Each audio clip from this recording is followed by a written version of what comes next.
authenticity is the gap between what you say and what you do. And if you do exactly what you say, then you are 100% authentic. And then there's a spectrum. Obviously, this can apply to different areas of your life. It can be how people perceive you versus what they think you do. Do you see authenticity as being the gap between action and your words? And is that the same thing as reputation, or is it different? Reputation is a result of authenticity. So interesting. So it's like what you're known, yeah, reflecting your interesting. Right. So if I say I'm going to do it all the time, and I do it all the time, it's this do say.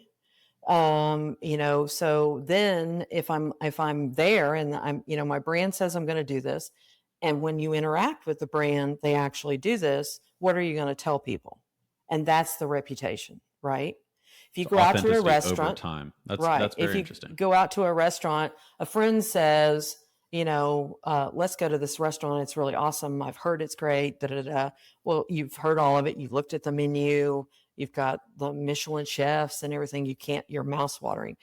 And then you go and it's not authentic. They've out-talked themselves. Or they've outgrown, they grew too fast and they couldn't keep up internally. It's no longer that hole in the wall spot. Yeah, exactly. Right. So they may have been authentic to begin with, but you have to continue to grow. And as you get more people interested, you have to scale. And when you scale, you've got to scale authentically, if you're going to use that word.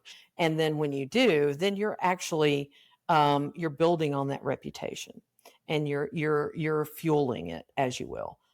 But you also have to protect it. And protecting it could be that you're scaling and that you know that you need to do certain things as you're going along. It could also be that when there's a bad review, you're answering the bad review and you're getting down deep into why did they have a bad experience. You may be inviting them back. We're really sorry you had a bad experience at our restaurant. Please come back and try us again. You're doing things proactively to insulate that brand that you've built, to make sure when you have employees that aren't delivering on the brand promise, you either train them or let them go. If you enjoyed that clip, there is much more of that conversation. Make sure to check out the full interview where we get into so much more. And if it was helpful, click the like and subscribe button. If not, no worries. Hopefully, I'll convince you next time. I hope you have a wonderful day and enjoy wherever you are.